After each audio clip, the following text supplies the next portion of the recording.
Hey, my friends, Mikkel Rena here. Thank you so much for joining me. If this is your first time, welcome. And if you're returning, welcome back. In today's video, I am going to be making a Loaves and Fishes wood bead garland. That's right, you heard me. Loaves and fishes, like the story in the Bible. This is one of my favorite Bible stories. And on my journey as a single mom, God has shown me this story multiple, and I mean multiple times.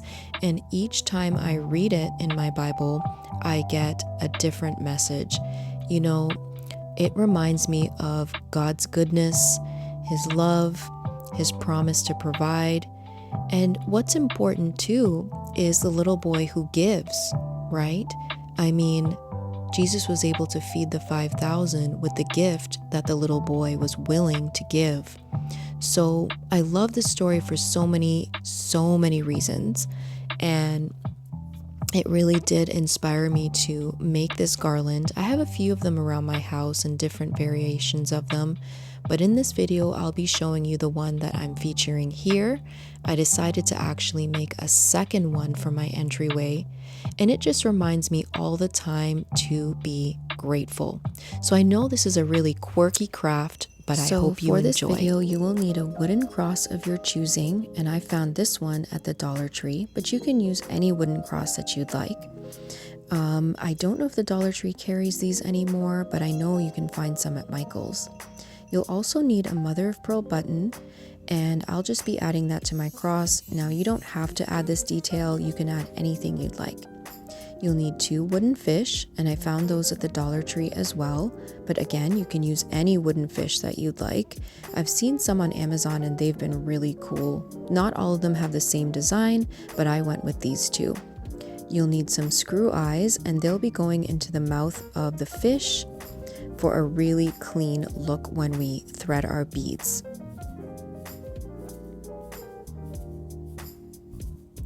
They're actually going to go right into the V of the fish's mouth, and then you'll need some pliers to do that. You can use your fingers if you're strong enough, but I find the pliers come in handy. You'll also need some wooden beads, and I'm using 2-inch or 20 millimeter wooden beads for my loaves, which will also be painted gold. And I'll be painting the stripes on the fish with the same acrylic gold paint as well. You'll also need 34, or actually as many as you need, regular beads for your garland, and these are 1.5 inch, I believe, but just as long as you have a contrasting size compared to your loaves. And you'll need 2 strands of floss, or beading floss, or twine, macrame, thread, whatever you choose, even jute at 54 inches each. You'll need some paint brushes to paint the stripes on your fish, and for your loaves as well, I'm using something that I find easy to work with. You'll need scissors, of course, and these are my favorite pair. And you will need some mother of pearl buttons for the eyes of your fish, if you decide to do that. The fish already have eyes, but I thought these were a nice detail. So first, what we're going to do is go ahead and paint our cross. So what I'm doing with the cross is I'm not going to cover the entire thing with gold paint. I'm going to paint the sides in gold, completely in gold. And then what I'm going to do with the rest of the cross, once I've finished the sides, is just kind of lightly brush on some gold paint, because I want to give it a little bit of a rustic look. Now, if you don't like paint, you can actually use wood stain. That's an option as well. You can water down some acrylic paint and use that as a light wood stain if you'd like, if you don't have any on hand. But as you can see here, I'm not using a generous amount of paint. I'm just going lightly on the cross, because I'm going to sand some of that off later. And now for my fish, I'm just going to paint the stripes. Not all of the stripes, I'm going to do every other stripe. And it's just going to give our fish a little bit of dimension. Now, I really like the wood look, And throughout my home, I have decor pieces that have gold. and wood combined. So I'm just continuing with what I already have in my home.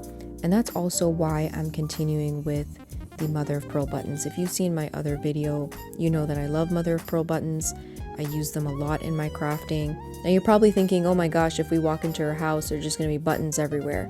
Actually, you probably won't really notice them, but because I've used them so far, I think in almost all of my videos, you would just kind of probably have that concept in your mind that you just see these buttons everywhere. But no, they're actually just small details that I use, and then you know, you wouldn't exactly see them everywhere. You'd actually probably have to look for them, and then you'd be like, oh yeah, there's a button on that thing. Or maybe you wouldn't notice at all, unless of course I mentioned it.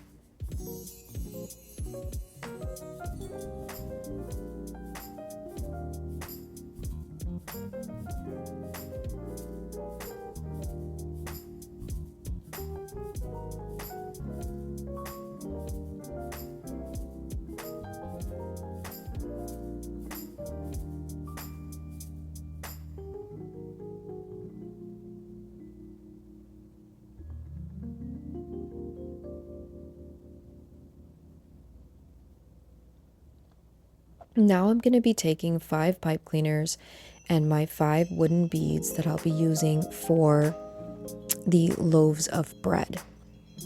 So I like using pipe cleaners. What I do is I make a little hook and I put them onto the wire rack shelving in my laundry room, and I find it really allows me to paint these really easily. But for the purpose of the video, I'm just showing you that I'm putting them on these pipe cleaners, and I'll hold the pipe cleaner at the bottom, but normally I do hook them onto something, hook the pipe cleaners onto something, like I mentioned, the wire shelving, and that gives me a lot of leverage. I can swing it around, turn it around, and then leave them hanging to dry, and it's absolutely perfect. I know some people use wooden skewers, but I didn't have any on hand. I always have pipe cleaners for different crafts around my house, especially with my kiddo. So I always use pipe cleaners, and I think they're great. You tend to not miss any spots doing it this way. Like I said, you can swivel really easily. The beads don't move. And you can use as many pipe cleaners or as few pipe cleaners as you need. Obviously, you wouldn't need 5 if you were using smaller beads, but they're perfect for this size of bead.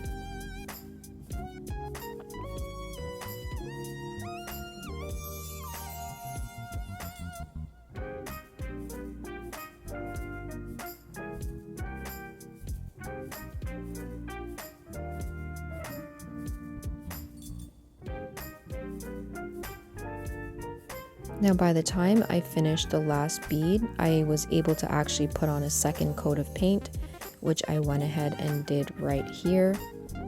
And that's what I love about acrylic paint. It really dries super fast. You don't have to wait like an hour or something, or even overnight. It's so quick and easy.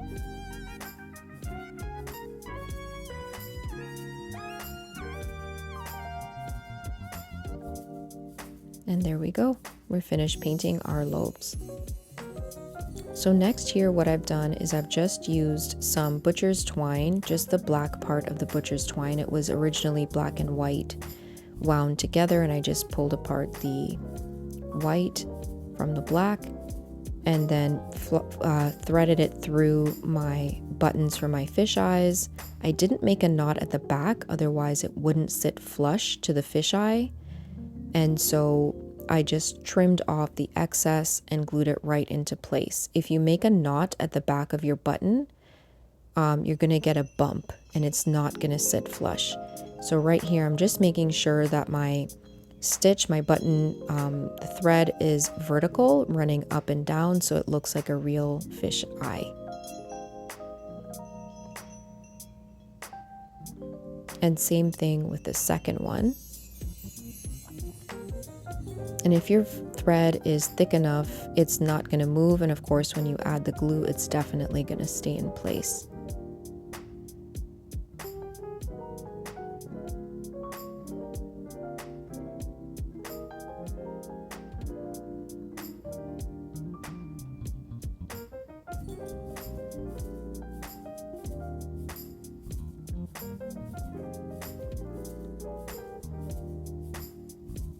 So here in the video, I was about to glue the big button onto the cross, and then I remembered, whoops, if I do that, I'm gonna end up gluing over the hole that I need to thread for the garland.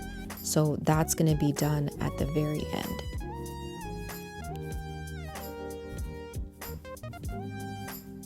So now I've already put one screw eye into one fish, and I'm gonna put it into the other fish. And all you're gonna do is just find the V of the fish's mouth right in the center, poke your screw eye, start wiggling, and it'll just go in all by itself, and then you start turning. And see here I'm using my fingers, but when I get a little lower it gets tighter. And just keep turning until you find some good resistance. Don't push too hard because you might split the wood. So I did actually make a few splotches on my fish, so I'm just going in now with a little bit of sandpaper. I don't even know which grit this is. I just went into my storage room and just grabbed the first little torn piece that I had excess from another project and used that. And then on the cross, what I'm doing is I'm sanding away the gold from the outline of the cross itself, so it gives you a little bit more detail. It looks a little bit more rustic, and you can sand off as little or as much as you want. And if you find you've taken off too much, you can also just go back and add more paint and start over. And that's really all I'm using here. Normally I use a sanding block from the Dollar Tree, but I gave the ones that I had to my neighbor, so I have to go and grab a couple more. Those work really well for this type of detailing on wood whenever I'm using acrylic paint. That's typically what I use. And I think they're $1.50 Canadian, so really easy on your wallet. And there's our beautifully outlined cross. Just doing a few extra touches. And you can take some off of the center of the cross too, like where you painted in the middle, not just the edges. And there's a little piece of loose wood, so I'm gonna go back in later and just glue that in place. I find that working with wood is pretty forgiving. Like, you find anything like that, you can just typically fix it up pretty easily. Carpenter's glue, hot glue, you know, anything like that. Plastic wood, things like that. Okay, and that's it. I added a little hot glue and our cross is fixed. Okay, so now we're ready to get started beading our garland. And the first thing I'm going to do is take one of my two 54-inch strands of macrame yarn, and I'm going to fold it in half, and I'm going to push this little loop right through the screw eye. And this is called a lark's head knot. I'm going to pull the string through, and now we've got a clean start to our garland. I tried beading the garland just by pushing the yarn through, but sometimes these beads are rough on the inside and they wouldn't really go through, so I decided to grab a bobby pin and use it as my needle.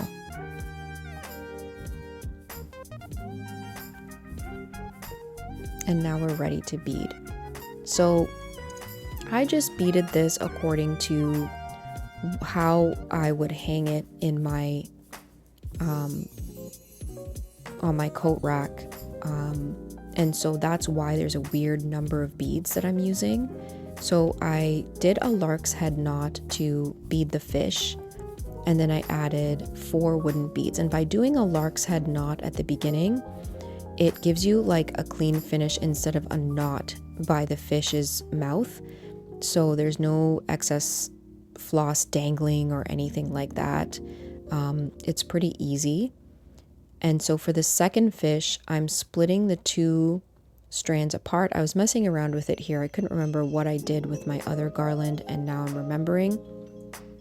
So I folded one of the 54-inch strands in half, beaded the first fish, put 4 beads on using a bobby pin, and then now for the second fish, I split the 2 strands apart and then made a knot to tie the second fish on. You don't want to tie the second knot, the fish, too tight, because what's going to happen is you won't get enough movement. And then after I put the second fish on, I did 4 beads and then a loaf of bread, which is the gold bead.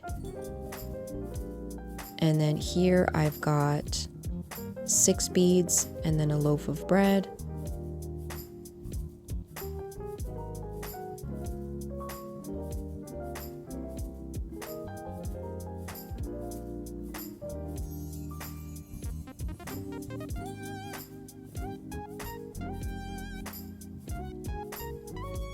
So I think I have 8 there. And then next I'm going to take the second strand of 54-inch yarn, and then I'm just going to make a lark's head knot through the top of the cross. So again, we have a clean finish. There's no loose threads dangling or big knots at the end of our garland. And then I'm going to start beading. So I did 6 here.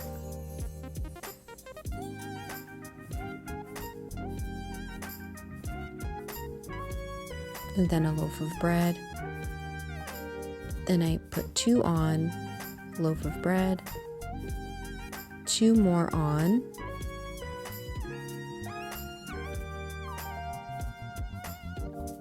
and then now I'm going to add the remainder of our beads, and that's going to total 34. So what I'm doing here is just making a knot and tying the 2 separate garlands together. And the knot is actually going to now be hidden. So you're not going to see the knot at the end of the garland by the cross or the fish, for example.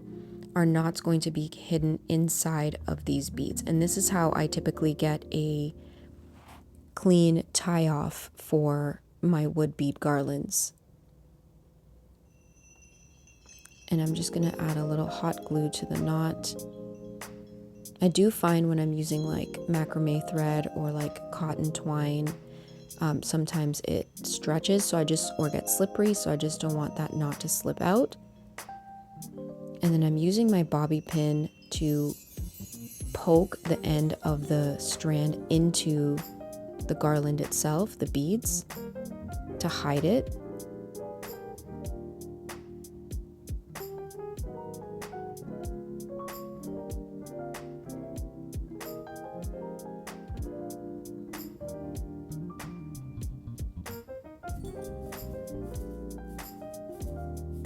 And you can go maybe 2, 3 beads down, even 4, as long as you like. And that's really gonna hide your garland or your excess yarn, sorry. Now I made my garland loose because it's going to be hung over a hook on my wall, or my shoe tree, I should say. And so I wanted to be sure that I had some excess so the garland could move and it wouldn't be too tight or stiff. But you can make this as tight as you want to. You don't have to leave any gaps with the yarn. And there's our finished product. Now I'm just adding my mother of pearl button, the final detail. Again, that's optional.